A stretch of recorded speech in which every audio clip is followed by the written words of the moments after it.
Each candidate will have 3 minutes for opening remarks. When you get to question time, we'd like to have everybody ask one question before you ask the second question. Give everybody a chance. Try to keep your questions to a reasonable length. You know, we're not a formal time, but 3 minutes would be good, probably. Please state your name and which area you're from, or Royce, Green Bay, or Hornby, or whatever. So we'll see how it goes. We're maybe aiming to round up, or we'll be done by around 8:30. So if we're earlier, then great. But we'll see how it's going at that time. Alrighty. So the bathrooms are at the side there. Please put your phones on silent mode or whatever. Exits at the back, here, and here. I think most of you know this all. All right, okay, so we'll turn it over to candidates. You guys decide who's going to go first.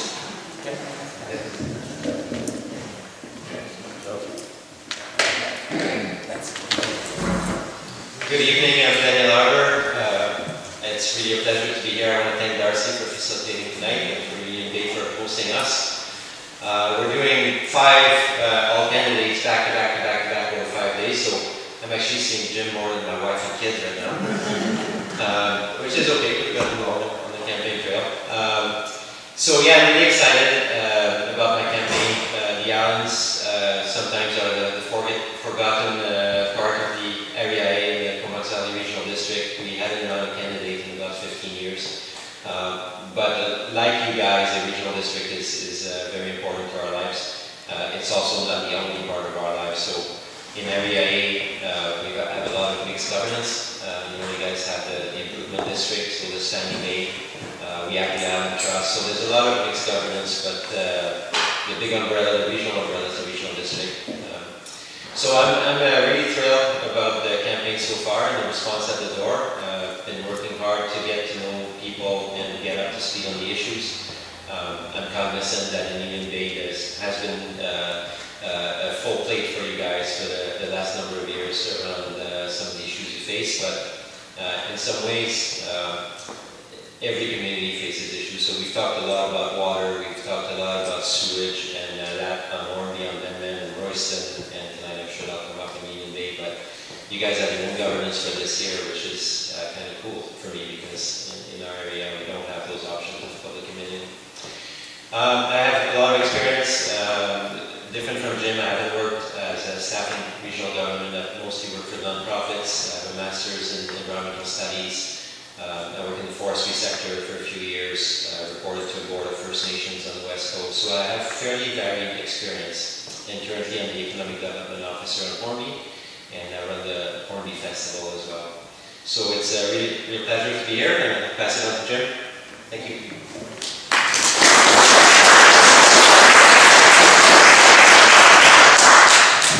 Yeah, thanks, Daniel. I'm echoing his remarks. Welcome everybody for coming tonight. A lot of you here know me from my previous involvement on the UBID board, as well as my long career working at the CVRD. I'm running for Area A Director because I want to ensure that the residents of this area are well represented on the Regional District Board by somebody who understands the challenges facing Comox Valley and the islands. Area A spans from Royston to south of Fanny Bay and includes Denman and Hornby Islands. In addition to the many Comox Valley-wide services managed by the CVRD, each area has issues that are important to their neighborhoods. Things like curbside recycling, transit, handy-art service, parks and walking trails, and fire protection. So people are coming and changes are coming. Your elected officials will be challenged to provide the necessary services while protecting the residents from rising taxes and service fees. I believe development can and should bring a benefit to a community without placing an unwarranted burden not only on the taxpayer, but also on the available resources. I have over 35 years of experience in working for local government, and I know how to work with boards and facilitate changes. I know how the CVRD functions and have sat on several committees. In the past 4 years, I've been involved in this area working to ensure Union Bay residents have a phased approach to development and adequate and affordable infrastructure. I'm passionate about water and committed to protecting our watersheds and groundwater. I will work with the regional board to lobby the province for legislation to protect our water sources from logging and industrial damage. During the past few weeks, I've had the privilege of hearing from some of you as I campaigned around your neighborhoods. I'm committed to the democratic process. I know this area well and will be a strong voice for the residents here. Once elected as Area Director, I commit to continued community involvement by providing opportunities for community participation. And I think now we're going to move on to the question section. Thank you.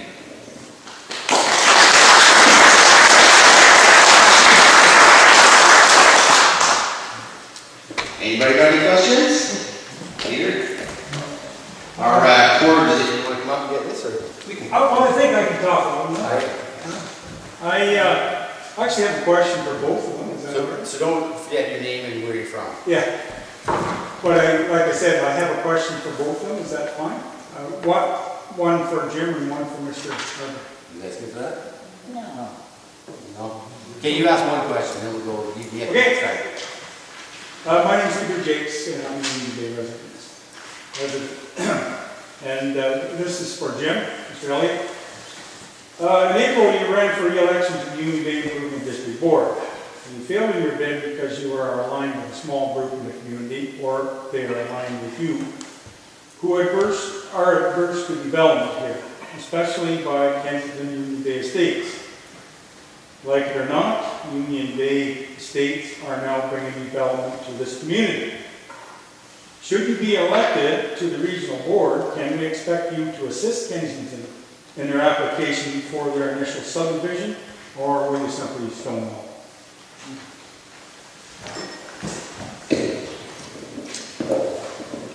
My role as an area director would have really nothing to do with Kensington's application for development. That's done through MODI and the CVRD planning department. The development, as you see, is well underway. So the concept that I could somehow stonewall them is a little foreign to me. Kensington Island, or Union Bay Estates, have everything in place now in terms of the master development agreement with the CVRD and the water infrastructure agreement with UVID to move forward. As you know, Peter, I was a big proponent of the water infrastructure agreement that would allow them to move forward. And that was one of the few times on the UVID board where we had unanimous agreement on anything.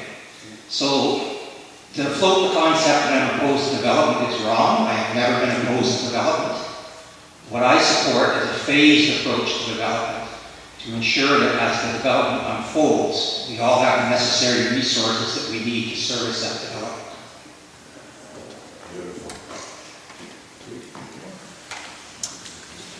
Any other questions? Hey, Peter? Peter? Okay, I have a question for Mr. Harper. I have a question, Jim Brady for Daniel Arbor. We had an individual come to our house, handing out your flyer, and he was speaking to the opponent to you as an incumbent, which means they've been in office. And I'm just wondering why this individual is speaking on behalf of you instead of you coming to speak to us. That's great, thanks. So thanks for the question. It's the first I hear of that one. There was another incident that I tried to address. Is the mic on? There you go. Thanks for the question. So yeah, no, it's the first I hear of this instance, so I'm glad you bring it up. And there was another one that there was a misunderstanding. So just to clarify, no, I'm definitely not an incumbent. The canvassing has been organic throughout. I've got, it's not organized by me in the sense of getting my core message out there. People have had the liberty to go out there on their own and campaign, and the same has happened on Hornby. So yeah, so it's unfortunate when misinformation gets circulated, obviously, and I don't know what else to say, but I'd love to come to your house and have a chat.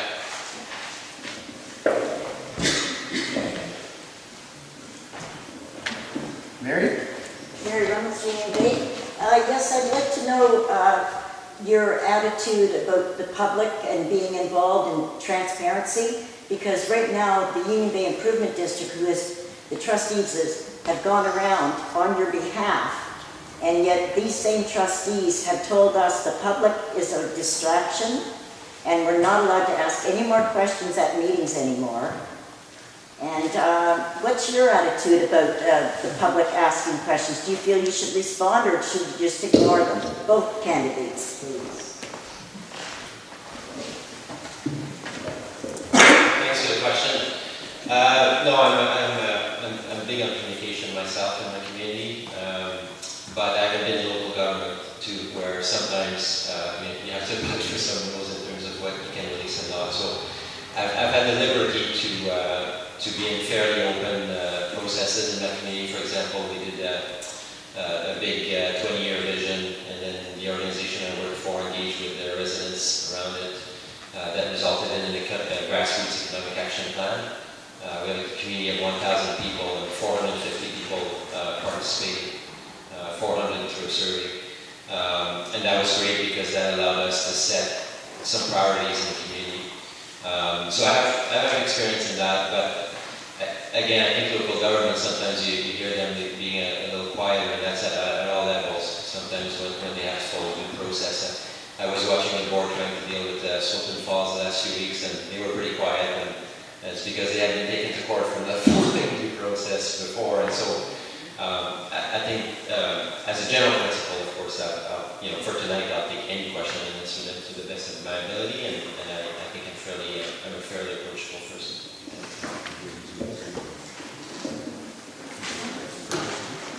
Was that directed to me as well? Yes, please. Yeah, well, I feel that the CVRD board has many protocols in place that dictate what can be public and what can be private. They're subject to the Local Government Act much more so than our local improvement district is.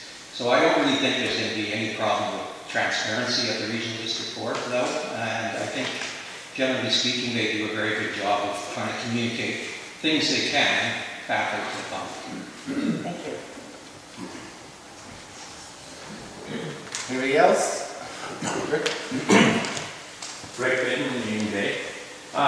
Just a question to both of you. If you are elected, how do you picture yourself interacting with the UBID board? Well, currently, Danielle may not know the structure, but there is a twice annual meeting with the CVRD board, with UBID. UBID will probably, as this development unfolds, have many more things where there has to be interaction with the CVRD. Part of my platform has been, and always will be, to involve the people in the community first. I believe that that's one of the main reasons I want to be your area director, is I want to ensure that people in all these different communities, not just this one, of course, because it's the whole of Area A, but over on Hornby, over Denman Island, Fanny Bay, Royston, all have access and availability to their director. So they can bring things forward that their director may then pursue at the board level, and also so that your director can inform the community of what the regional district board is doing.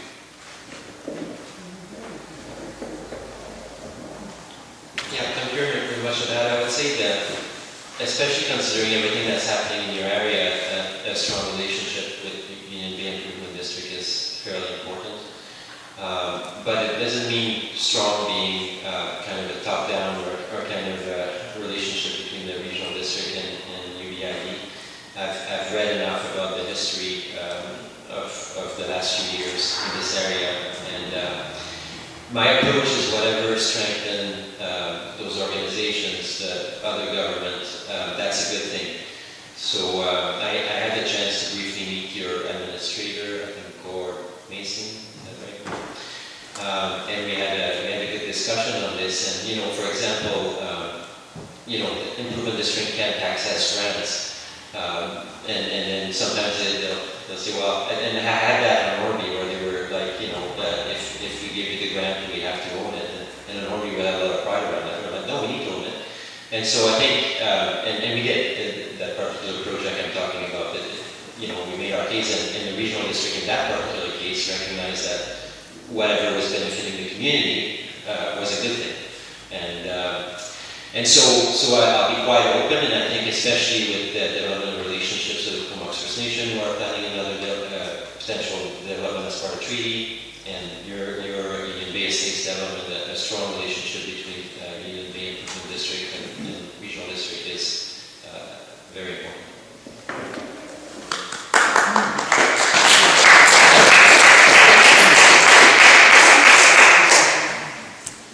Anybody else? No? Okay. I'm Barbara with County Day. It's both of you. As a representative for this area, whoever that becomes, you'll be working with all the directors as a unit. And what do you feel is the most important issue facing the Comox Valley over the next few years as a whole?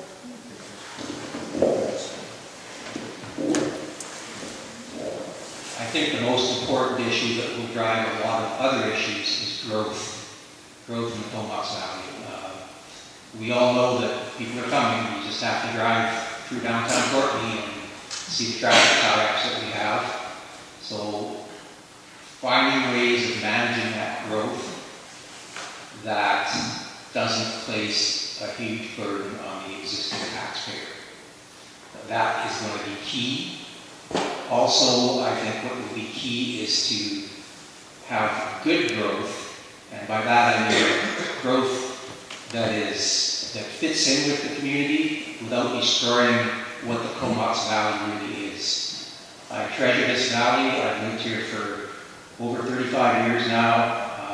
I want to maintain the flavor of Comox Valley in terms of a mixture of a farming community, urban development, rural development, the arts community, the agriculture community, all those things that really go into making us a great place to be. And I don't want to see that get lost by uncontrolled growth or poor planning for growth. And I will tell you, I was opposed to the 3L development when it was proposed, because I thought, why on earth would you want to have another settlement node outside of the area servicing inadequate roads, inadequate hydropower, inadequate water perhaps, and no sewage service.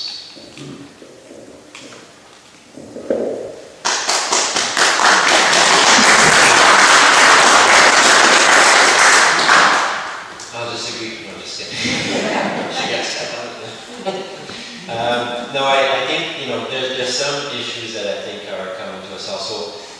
For those who don't know, the CVRD has a regional growth plan, but and that is obviously the blueprint for the valley. And I think in the rural areas especially, we need to defend the rural character of our areas inside the regional growth plan. That's something that's important.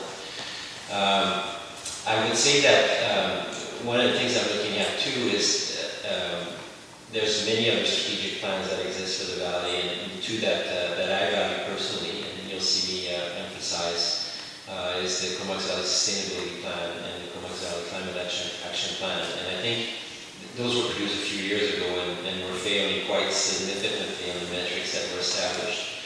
So how do we have a region where we actually try to have some of the larger issues that we're working on? And I'm not the only one talking about this in the campaign. A lot of the municipal candidates and in other area also having a look at that. I concur with Jim, and something that in Royston I lost a couple of votes because something that I value is I do value the natural resource sector. That's something I've worked in. I value the sustainable natural resource sector. I do worry on Hornby, for example. We've gone through a full process of gentrification, and now it's just become a retirement or a cottage country community. And for me, when you look at how you build your homes, how you feed yourself, so things like the shellfish industry, the forestry industry, those are the farming sector are a valuable component of our mix in the Comox Valley. And I see trends that could lessen, the support for those sectors. So I think those will be the big issues of the next number of years, in addition to as Jim says, people are coming, and so that 50% growth, how do you achieve it without having a negative impact on daily lives? So,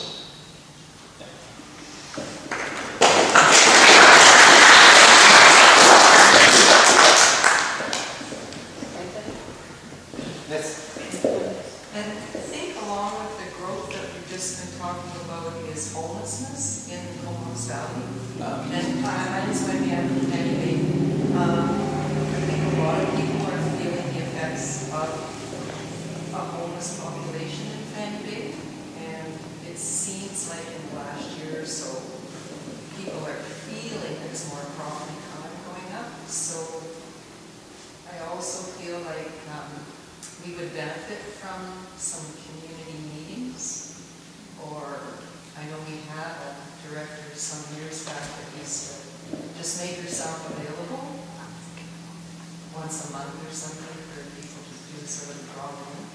So I'm just wondering what your viewpoint is there, or I don't even know actually what impact the regional district has on homelessness in Comox Valley.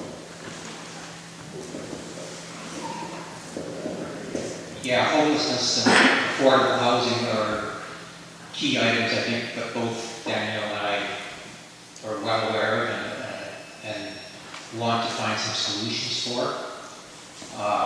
The regional district does have, is part of the commission on homelessness. They've doing a study. There was a very small tax levy a couple of years, three, 4 years ago, I think it was. It was about $10 a year to help gather the information that's needed. But definitely homelessness and affordable housing go hand in hand. Many people become homeless because they can't afford a place to live.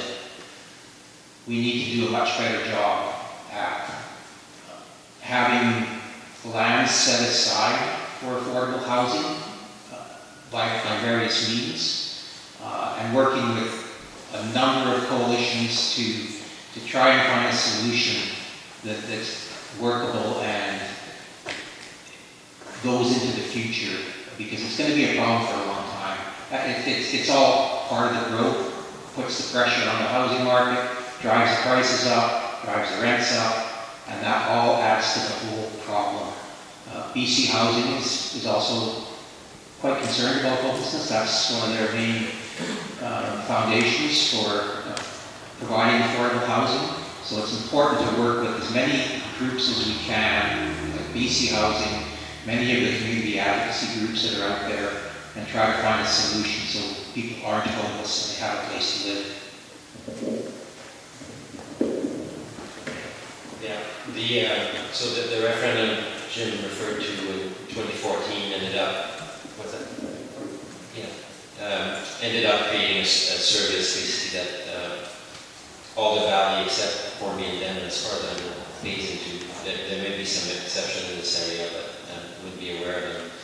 And so that created the Comox Valley Homelessness Society, and so they use their resources, and they're funded through the regional district, a bit like the Economic Development Society is.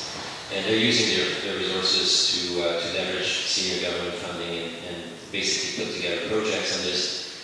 Since they've been established, they actually have had some traction and some successes in Cumberland and Fort Wayne especially. This issue was actually the trigger for me to run.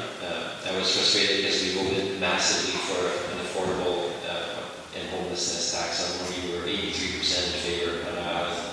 And we opted out of the service in the Comox Valley because we felt it was going to be mostly municipality driven.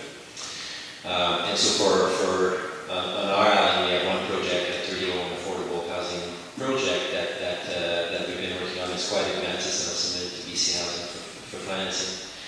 And so in your community, I'd be interested to see if any of those options, what the scene looks like in Fanny Bay, and learn a little more. And if we completed a housing assessment study on our island, and that's something I recommend for any small communities to pursue, to basically get a better feel. I know this in your comment, you said that there's a perception, the higher crime related to homelessness, and it'd be nice to test that and dig a little bit further. And in the end, if I get in, I'll pursue the solution for them and Horby. They're kind of the same, and it's something that as land prices go up and our resident households in poor areas, average income in the urban is like 20,000, and in the rural area it's low as well. So we definitely need to focus on that, and you can be heartened that the regional district is already putting that as a core priority at the current table.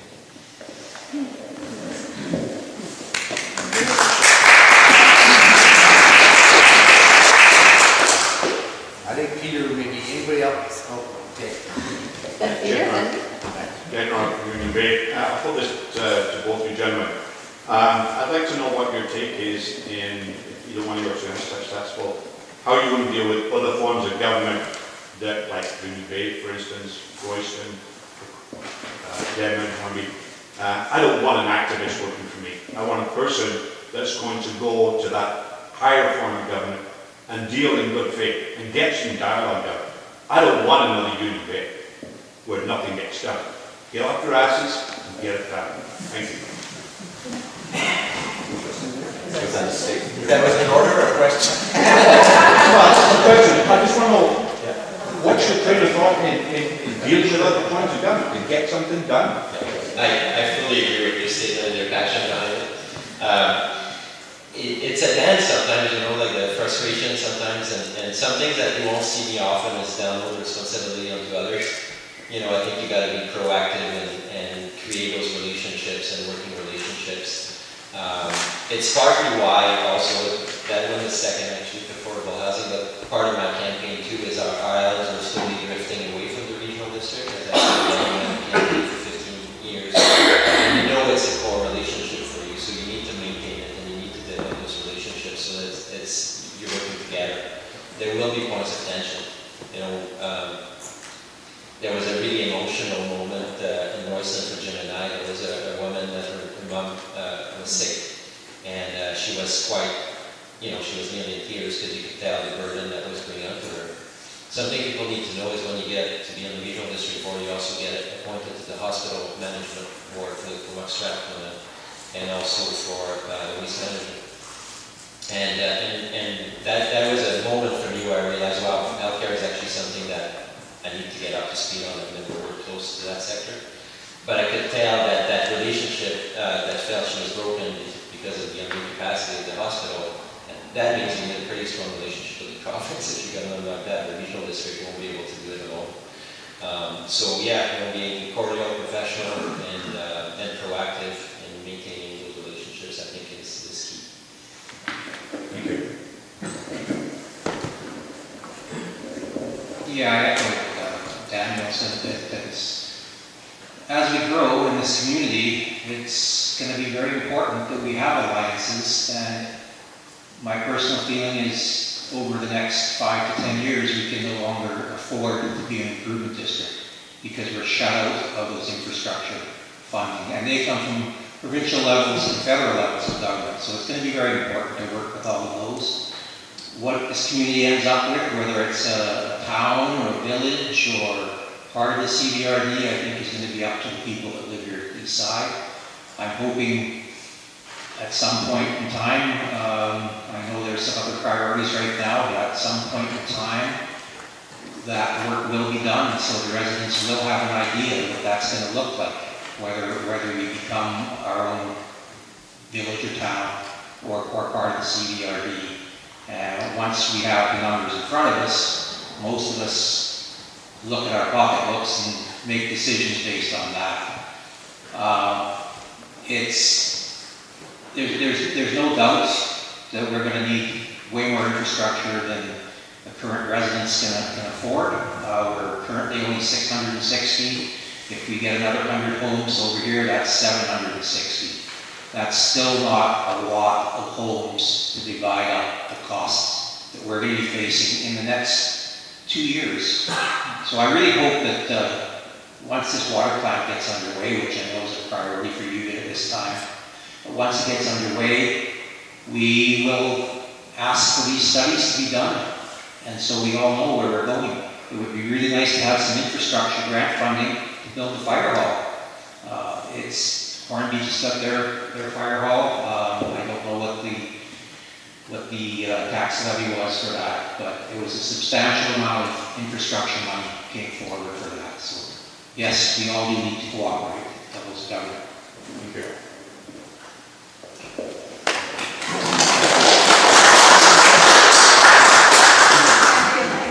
Kilmarnock area. And for both of you, you just mentioned the waste management regional director. And how do both of you feel about extending the garbage service from Spindrift, which currently is the top in the Kilmarnock area and gets full service, to the rest of the neighborhood? We've been working on that to see how the neighborhood feels about it, and there's very strong support because it's way cheaper. And so how would you guys be able to help us with that? Well, as some of you know, or most of you might know, there was a referendum to provide that service further afield from where it currently goes, actually to that area and then this area. This area actually turned down that service. I think it's time for that referendum to come back. A lot has changed since that referendum was held. Now we have the gate fee at the landfill, which wasn't there at that time. So, you know, for you just to go out there and drop a little bit off, you're going to pay that gate fee just to get in, plus the cost of whatever your tipping fee is. I think now, from talking to some people in the neighborhood, the costs for people on the other side that you refer to are significantly less than they are for what I pay for garbage pickup. So yes, it's time for that question to come back, either through a referendum or some sort of public process. There are a number of other ways of doing referendums and surveys now electronically that don't really have to involve a full-blown referendum. I'm not sure under the regional system whether it would allow a service to be created by that type of process, but at the very least we could have it as another referendum to gauge what people want now. And people now are much more aware.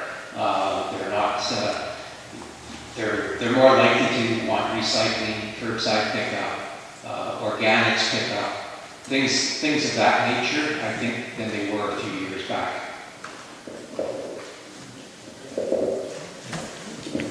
Yeah, so I don't know enough about the current circumstances on Kilmarnock, obviously, but I would say I'd be interested to see how the Comox Strathcona Waste Management Board essentially deals with all these issues. I'd like to echo that in terms of the neighborhood. Whatever helps bring a common voice or clear sense of what people want, that's always helpful. And if it can be, if the CVRD can assist in that in a small or slightly bigger way, I think that's always a good thing. I think a lot of people often like to say, oh, well, we don't want to be too taxed, but on Hornby it was interesting because when we ran our survey, we did ask the question of how you satisfied with the level of the services you get for the taxation you have. And there was no satisfaction. But then we broke it down across services, and in some instances they were not satisfied because they were not getting enough service and they were willing to pay a little more for service. And that housing tax was a great example of that. So I think the regional district just needs to listen to the neighborhood, and I don't know if there's cross jurisdiction. I don't know how it operates right here, but I look forward to have those conversations.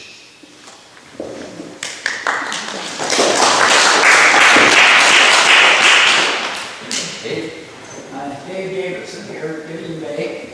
Water and watersheds are my subject. And what's happened over the years, I think Canada built a railway across Canada and gave away a quarter of Vancouver Island.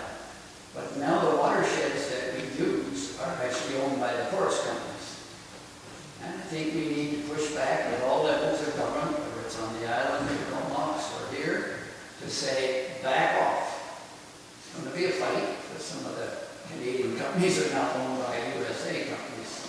But we need to say, with all levels of government, that you help us push them and say, you must give us a greater watershed area, because when they log, it does contaminate our lakes. So will you be able to work on that with other levels of government over your time frames? I guess I'm going first. Well, Dave, I don't know if you caught it in my opening. Sometimes when the opening's being spoke, it's just kind of words flowing out there. But I'm very passionate about water, and I'm very passionate about protecting our watersheds, and also our groundwater as well. Our watersheds play a big role, actually, on the groundwater supplies. The logging in watersheds is not just in this area, unfortunately. It is throughout Vancouver Island. So I now belong to a group, it's called Vancouver Island Water Watch Coalition. And the person that runs that group is an absolute workhorse.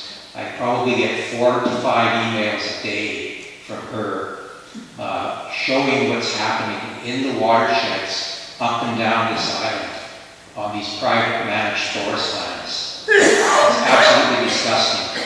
So it's not just us, Dave, it's Yubo, it's Duncan, it's Port Alberni.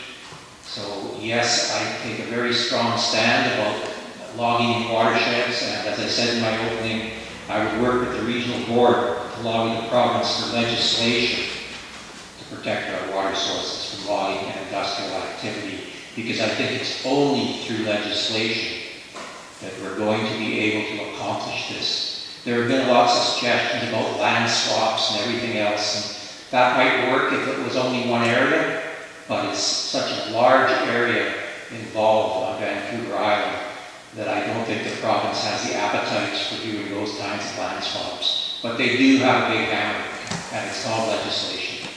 And I think that's what's going to take. And just as a side note for any of those that have Google Earth and stuff on their computers, go on Google Earth. Take a look at Langley Lake. Take a look at Comox Lake. Take a look at the backside of Mount Washington. There's nothing left. So why on earth would we want to log the last little bit around the watersheds?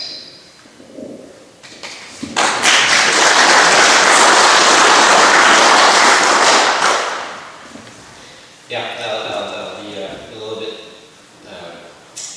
more. It's a small point, and it's come out in the last 3 days where we have a slightly different answer on that one. So my background, I worked in forestry when the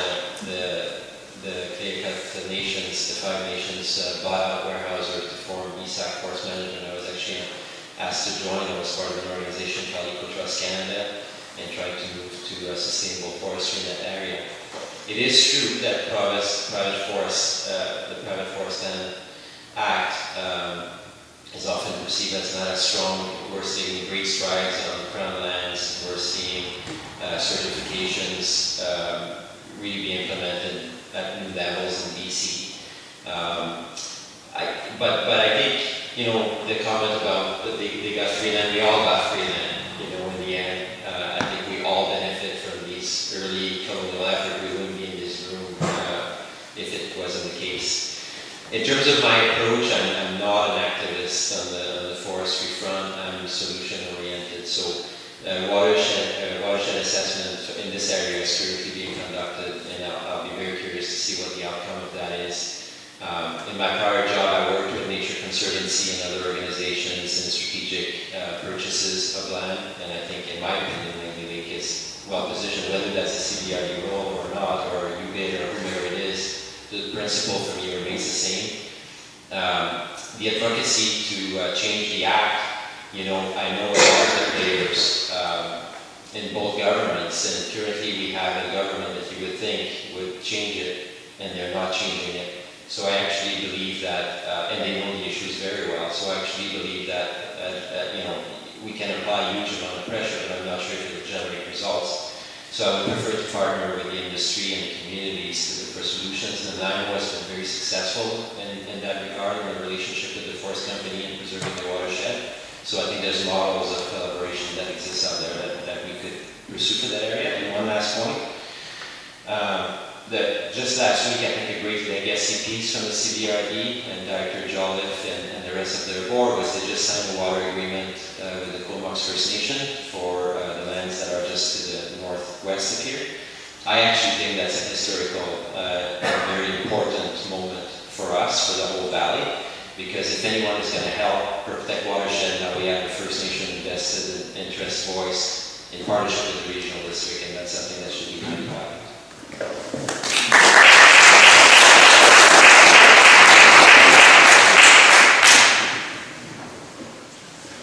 Anybody else? Behind Peter here, you're coming. Hi, I'm Janet Thomas from Union Bay. I'd like to hear both candidates' opinion on the recent geoduck aquaculture application that went in for southern part of the Cold Hills of Union Bay. And if you like, maybe make some comment about, if elected, what you would do to try to keep things sound healthy.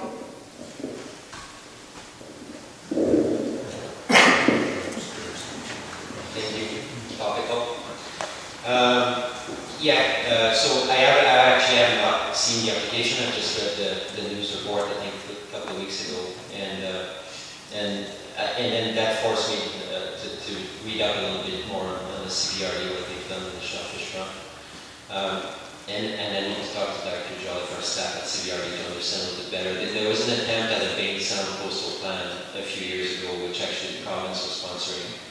It seems to have petered out a bit, but somehow, the September 18th, there's a presentation of the regional district, and after that application goes in, and it talks about what came out from that and where they're at in the process.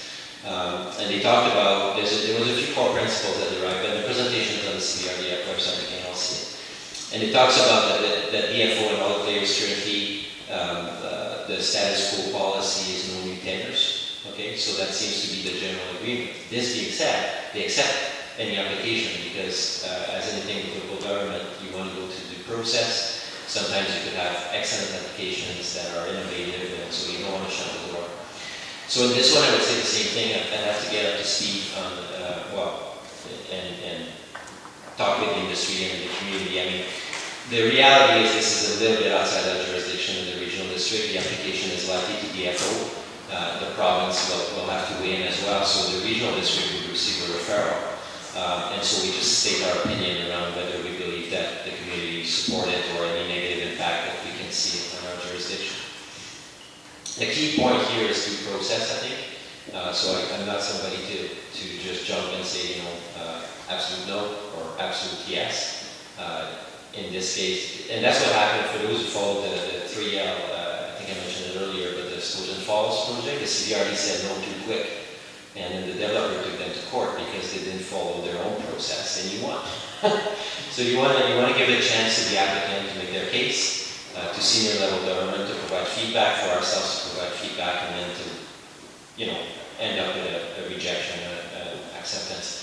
On your broader issue, I think, in Denman, there's high concern around plastic pollution. That's something we heard a lot. And so there's things, I'm very supportive of the shellfish industry, but like in the industry, there's things that we definitely need to work on. And again, for me, it's a matter of not bringing a big stick, just collaborate, see what creative solutions can be found.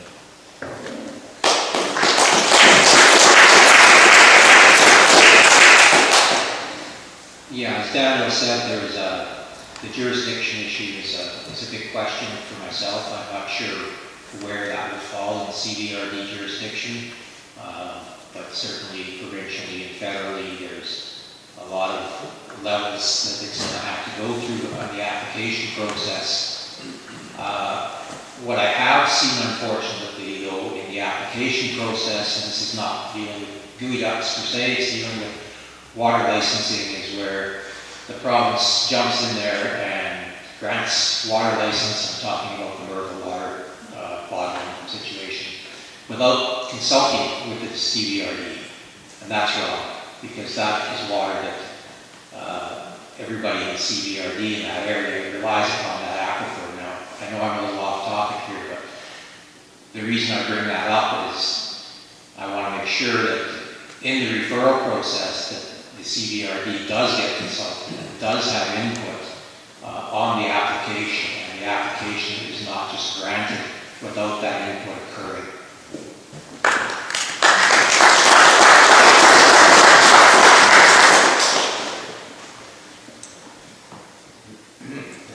Hi, I'm Barb Legan from Penny Bay, and I wanted to ask both of you about air quality and open burning and what your thoughts are. Is there a plan for the regional district to address that quality of air and where it's going?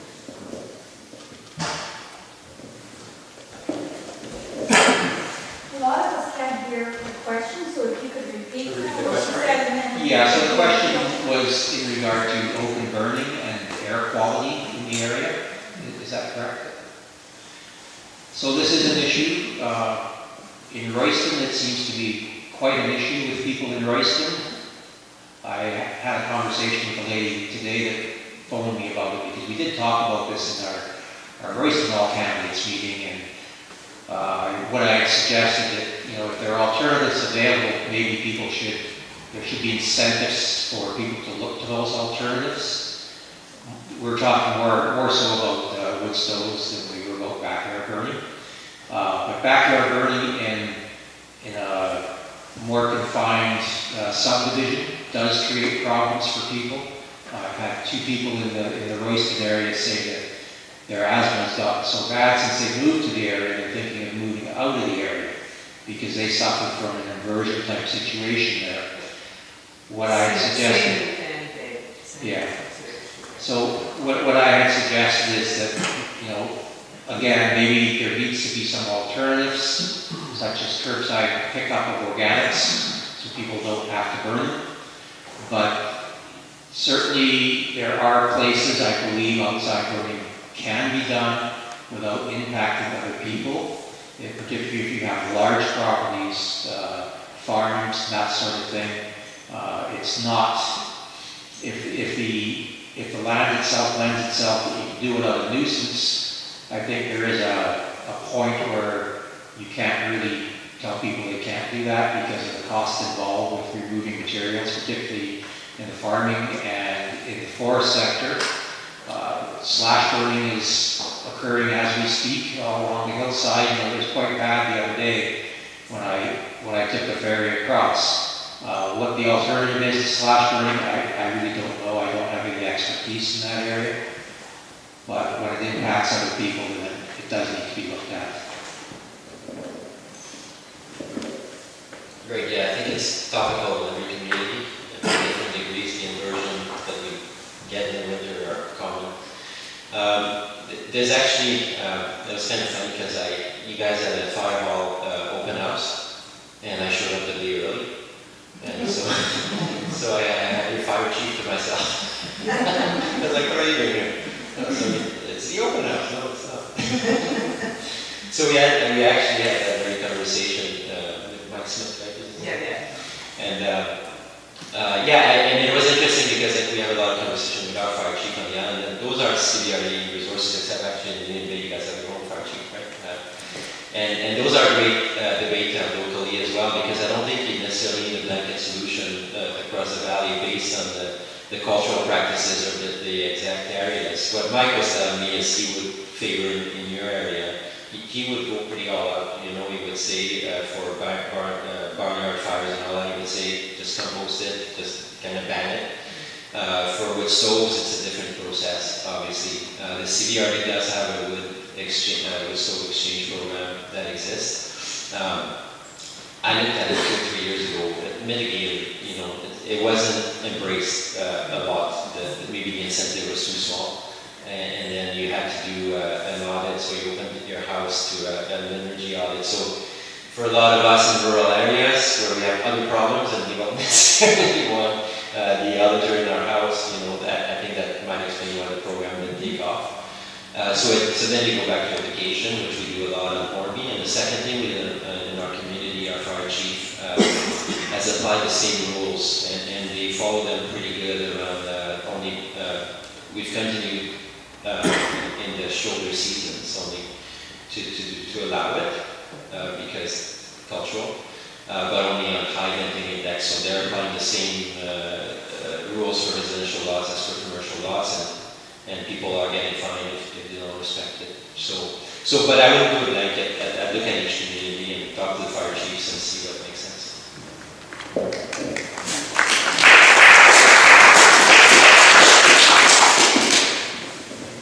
All right. Anybody else? Must be Peter's turn. Thank you. Peter Jakes. I've been a resident of Union Bay for the last 15 years. Presently serving on the Union Bay Improvement District Board and was recently chair of that particular entity. During my time here, the CVRD, with respect to the problems experienced by Union Bay, has basically been a non-entity. They haven't been there. They haven't helped us with any of the problems. And a good example of this is a recent problem of logging in our watershed. Our watershed has been at risk and is still at risk. And it's a very serious situation. I've spent the last 3 months writing letters to everybody, including the Ministry of Lands and Forests, who actually issue our water licenses and actually have control over that water system. I have written to Vancouver Island Health Authority. I have written, I've read letters out at the CVRD with respect to this problem, and we've absolutely received no assistance at all in this regard. If something isn't done quite soon, they could conceivably log next month in our water system, and they can log right up to the water. We own the lake bed. We're one of the few water systems in the province, there's only 2, not 1, that actually own the lake bed. That's all we do. So it's a very grave situation. I don't think anyone understands this. We're in the presence of building a water plant to the tune of somewhere around $4 million. Well, what the heck is the point of doing that if we can't use the water? So my question to you, Daniel, Jim, I know where you stand on this.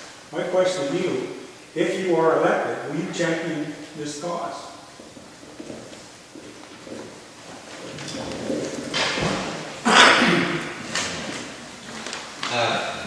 Yes. And I think Jim too probably, but in the approach, I think, you know, and I've looked at, I went on Google Map and I looked at the lake, and my God, you got a tiny buffer on that. It's not very big. They can even log in a buffer zone. They can log in buffer zone. That's so right. I mean, that you have a small lake that you're counting on not only for your community, but for some of the projected growth within the estates. So again, I think I mentioned a little bit earlier, but there's some of the calls, if the ministry is not moving because they don't want to shake up the Private Forest Land Act and open a whole gate for everybody. I think there's conversations to be had with your supporter, your new supporter, including the Comox Nation, including the developer, including UBIB. The regional district has did a small purchase at Comox Lake. I think there's different options that can be looked at that you can walk to the Lower Forest Company. And I understand from you and the administrator that you did that, you know, there are competing watershed assessment. I would hope that they're not logging around the lake while they do that. They're paying for the assessment. They're paying for the assessment. So what I mean is, perhaps if there's no immediate danger, let's wait for the assessment that gives a baseline for everybody to discuss, but then have your partners ready to have a discussion around what a proper buffer and based on that watershed assessment, what does that look like? Because there's a lot of precedents of other communities, and again, Nanaimo was an example that have strategically improved the situation around their water. And for me, the role of the regional district, this is a UBID issue, but it is a regional district issue, especially if you talk about future governance. The regional district should not sit on its hands waiting for UBID to solve all the problems. Exactly. Right? So I think you need to be a partner and an advocate with you guys to those different partners so that the populations around here are, supported. Thank you.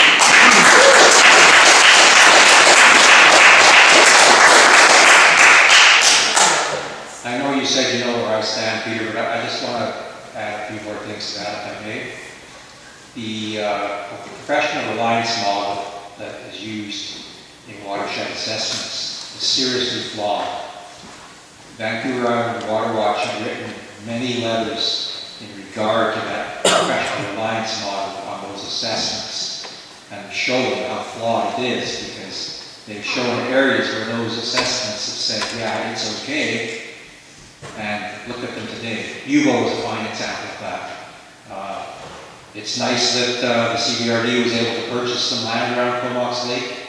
They have a lot of money in the CVRD. Unfortunately, UBIC doesn't have that kind of money. UBO doesn't have that kind of money. Lady Smith doesn't have that kind of money. So I think it's incumbent upon more senior levels of government, such as the province, to, as I said before, enact legislation that will address the issue of logging in the watersheds. And that's not to say there can't be some compensation package in there somehow, but we need something to stop that from happening, because once it happens, all the talk in North America is not going to change the situation once those trees are laying on the ground.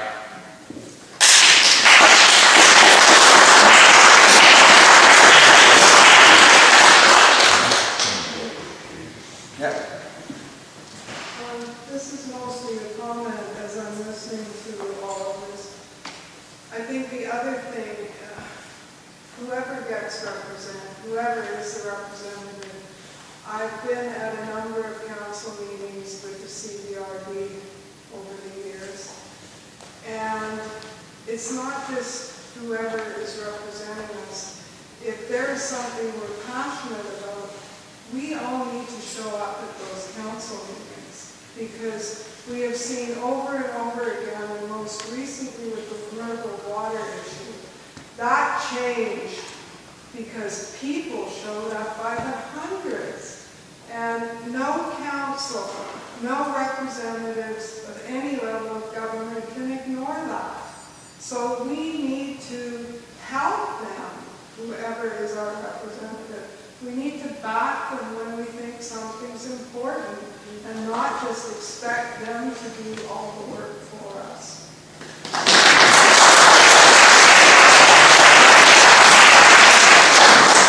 I don't think there was a question in that, really, was it? No. You want to first?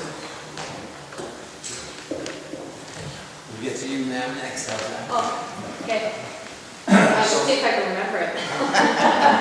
So as a resident of Area A in the regional district, myself and probably everybody in the regional district sees the regional district as a can't-do operation. I mean, you walk into that office, you ask about something, right away it's, oh, no, we can't do that. Everybody's looking at the floor. You know, it's an oversupply of bureaucrats not being directed by the directors. Right?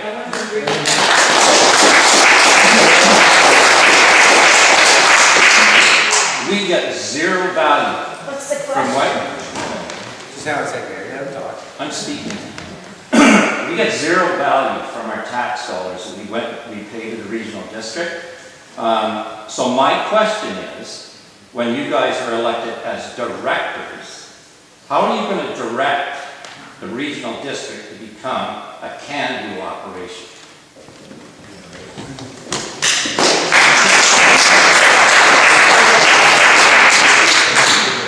You know what I'm talking about, Jim? I'll just ask them. That's not necessary.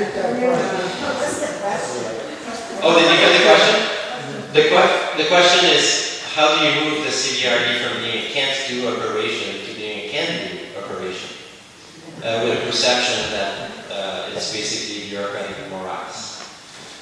And sometimes it's a reality. I think in any organizations, larger organizations, you can encounter that. You can get, and sometimes little differences can make huge, little factors can make huge differences. I want to make your comment, the two comments together, because there's nothing like active citizen engagement to change things. I feel over the last 15 years, Hornby Island receives value from the regional district, but that's because we worked it. you know, and so for example, we used to be the part of the Comox Economic Development Society, we opted out. And we said we're going to create our own grassroots local economic development society, we're going to tax ourselves. Now Cumberland is following our model. So you have to be proactive and on top of the services that are being provided and be an advocate for yourself. Sometimes the problem is at the top too. You know, I'm working closely with a staff that is in charge of transportation and the sustainability plan and the climate change plan. And he feels that there's been no board leadership for a number of years since those plans were produced. So he's getting well paid, but we're not making progress on the metrics, you know, and this is where it's tricky because you got a board of 10 people and the rural areas are 3, area A is 1, and 7 comes from the municipalities. Actually, the regional district get driven out of the table. So if you're not getting support from a few people on the board, the bureaucracy can also fall into morass, you know. So building consensus and clarity around the priorities of the regional districts so you're not scattered in all directions and then your staff feels it's like any organization, your staff feels, well, I don't want to address that because I'm getting conflicting messages from the board. So first you need a strong board. You need a board that gets along together, sets good priorities, and then move from there. The staff, in my opinion, is, I've had files that have totally stalled, but they're all professionals. I've had good interaction with them. I feel that they're capable people. There's a new CEO that seems pretty dynamic. I've only had one meeting with him. But the board, the governance piece is to me pretty critical. And unfortunately, like you guys are that here too. I've had that in my community. Sometimes it doesn't take much for things to go really sideways, but I commit to having a really good working board that provides clear guidance to staff.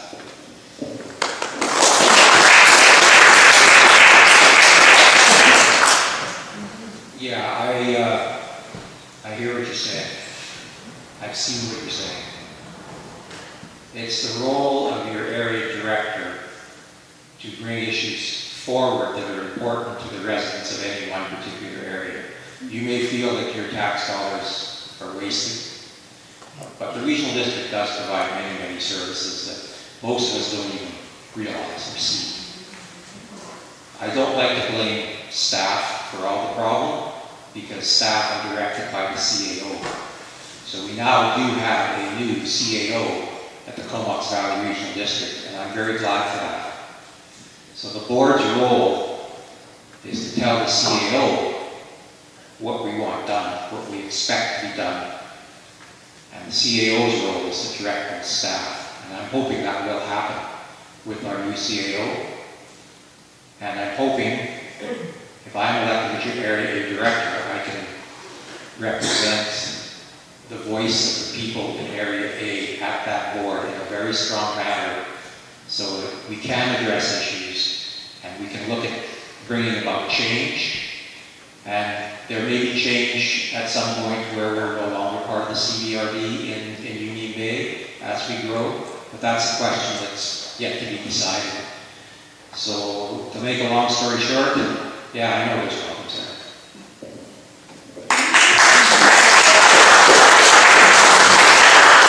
I'm just wondering if you say that you know what he's talking about. I'm curious to sort of hear you articulate that a bit more clearly, because I also think that, but I would like to know what you think.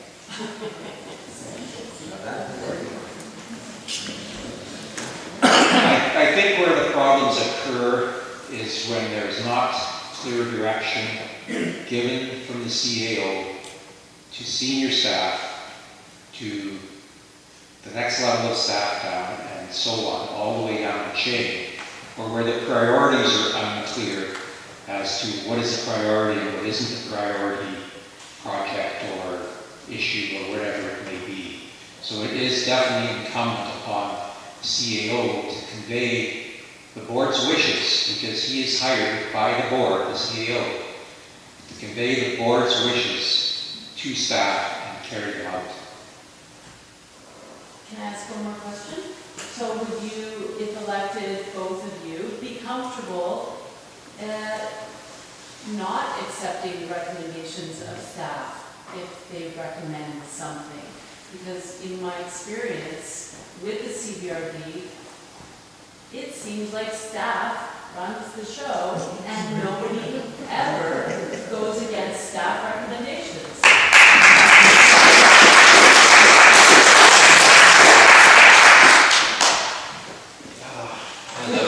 I love our culture on Moby. About half of the issues with the Island Trust, often the board rejects staff recommendation. But they never reject it in a demeaning way, because you realize that staff has done some analysis. But the first thing I would say on some of the very hard issues is I don't like it when staff just has one recommendation. And you know, actually the CVRD they'll often have two. They'll have the course of action and the status quo. But you know, put a couple in there. You know, like the South Sewer, whatever it is, put a couple of options both to the board and to the communities in terms of addressing the solution. Expensive one, less expensive one, status quo. And that's true, I haven't seen a lot of that. So that'd be frustrating for the board because you can feel like, oh my God, it's status quo or this. So I think you need to direct the staff to create a couple of scenarios. And that's how, and that way the staff doesn't feel like, oh my God, I've worked on this for 8 months and it's getting turned down, whatever that piece is that I was working on, and now it's back to the drawing board. And then the communities are back to the drawing board. So I don't want to demoralize them, but that's what I've seen at the Island Trust successfully is you might reject the top recommendations, but there might be a second course of action that can be pursued that then can get carried forward. Yeah, that's it.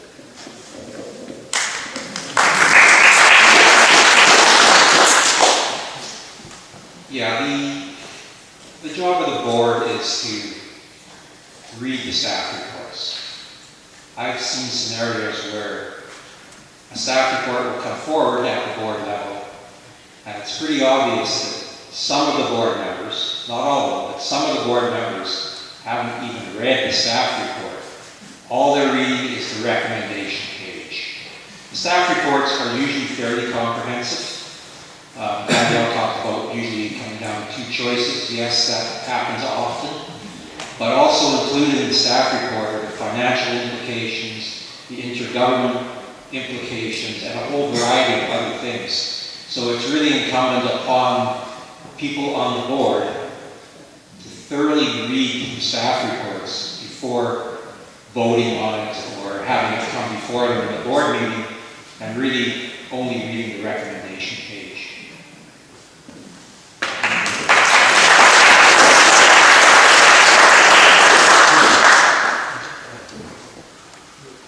We got anybody we got on it? Remember? Go ahead. It's an easy one. So, for both of you, at the end of your term, what would be the one thing you'd like to look back on and say, I'm glad I got that done?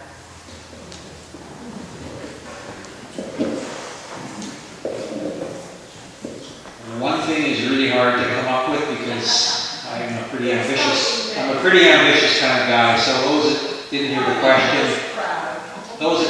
question, is, you know, at the end of your term, if you were to look back, what would you see, I guess, as your crowning accomplishment? I think for myself, it would be sewer, because that's the industry I worked in. We live on Bay Sound. Growth is going to happen. We are a growth node here, and we cannot keep putting sewage out into Bay Sound forever. So that would be a crowning achievement to see sewage discharge being directed to the existing system that's already in place in some manner to ensure that we don't have sewage discharge into Bay Sound.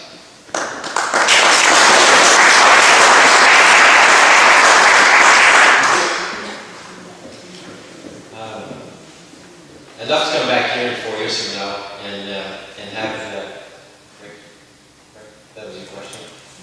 Have Rick say to us, wow, are we getting great value from the regional district? You know? And to me that's across, or we got great value. And behind that statement would probably be a number of implications, which means that the regional district has been relevant and helpful to each of the communities and our different governance structure and community groups. I mean, the regional district has about 110 services, so it's pretty broad. So I would say if we can feel like we've got a dynamic organization at all levels on all issues, and I see glimpses of that. As I said earlier, I'll celebrate that water agreement that they just did with Comox. I think that's just great. You know, and so for me, you'll see me celebrating a lot of the small successes because that encourages others to aim for successes. My personal pet one, I won't force it on anybody, but you know, as I said earlier on the Comox Sustainable Strategy and Climate Change, you know, either we drop them or actually we update them and we do a good job as a valley to be seriously committed to them. You'll see my green infrastructure, my green angle on it, and that's on my generation and other people, that's something that we care about. And that would also include, for this particular area, and I'm sure Jim is the same, you know, if we can solve like Mandy Lake and what was raised earlier, I think 4 years is more than enough to try to protect the key component of the watersheds that we need protected. That would be very cool.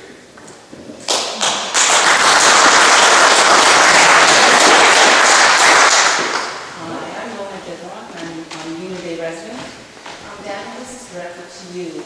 I campaigned for you through your campaigning, and some of what I've heard is how can a Hornby resident be effectively a director on Area A because you live in Hornby? Like, how are you going to give us some reassurance on sort of the mainland of the islands that you can represent us as well as those people on the islands? I've heard that one at the door quite a bit as well. I have to. So we have some ferry problem on Hornby, which means that nighttime is difficult. For 5 days, 6 days of the week, last ferries at 6 o'clock. So therefore, I will impose on all communities to have meetings in the daytime. No, I'm just kidding.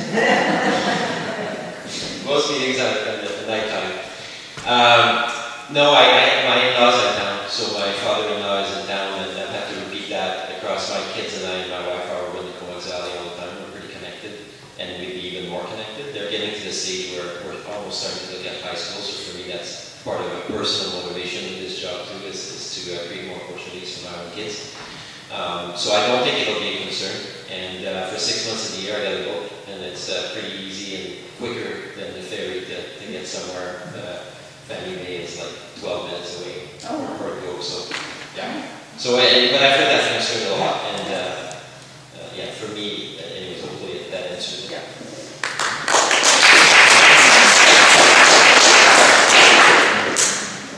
All right, folks, it's 38, so any other questions that we want? We're probably getting close to wrapping it up. I'd like to ask one more. I have a question about a specific bylaw, the 514 subdividing for a family member. I'm not sure if you guys are familiar with that.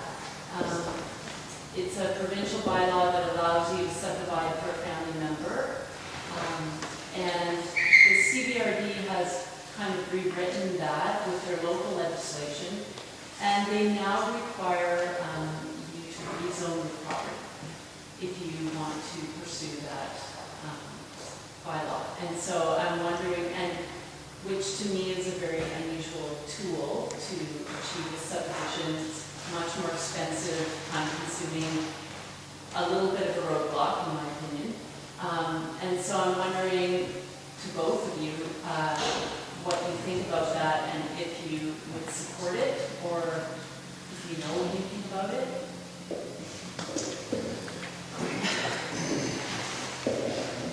So the question was around being able to subdivide a piece of land for family use for a family member to live on. Now, is this ALR land? No.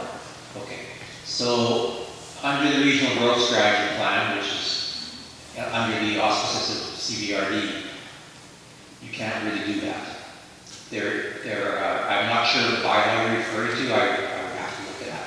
But the general principle in the RGS plan prevents people from doing that, to actually subdivide their property and allow a second dwelling perhaps. I think in today's day and age with affordable housing being an issue, with aging population, it doesn't make a lot of sense to discourage that.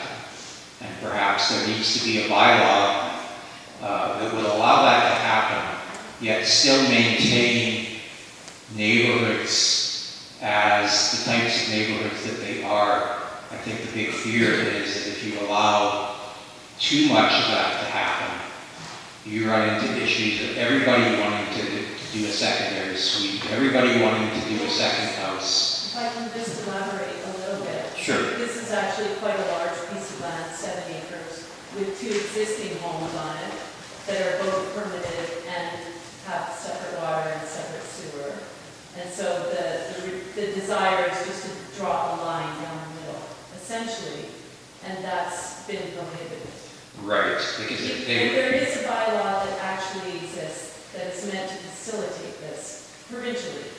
provincially there is, but that would be under the RGS considered a subdivision by dividing it in half. Yeah. There are some other things afoot provincially, I know of, that are going to, I believe it's provincial, I could be mistaken on this, I know it's in Metro Vancouver area, but that would allow an easier route to strata property. So things like that could still occur. People's investments are still protected because each property is considered an entity unto itself.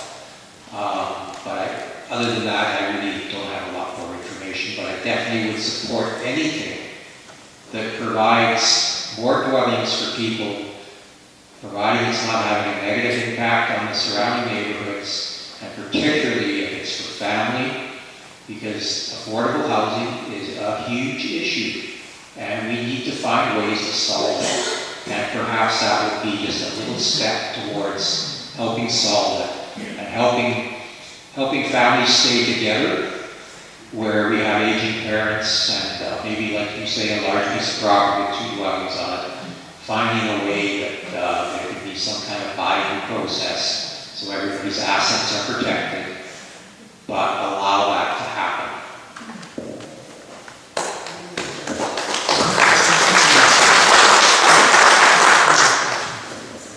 I have no idea because I don't know the exact bylaws. On Hornby, we have the Allen Trust that provide land use and zoning. Something that we've seen, there's a range of options. I think Jim talked about it, and you talked about some temporary use permits is another one. What we've seen on the island is a lot of illegal secondary dwellings that have been done for that purpose. Some of them have been moved into temporary use permit. Some have slipped into being family, the family moves out and now it's vacation rental. And so that's a slippery slope that I think probably any jurisdiction will be worried about is how do you enforce and how do you look at that. So, but other than that, I'd be curious to know more the specifics of the bylaw you referred to. I don't know the CVRD specifics on that. All right, folks, I think we should give these guys a break. Yeah. Yeah.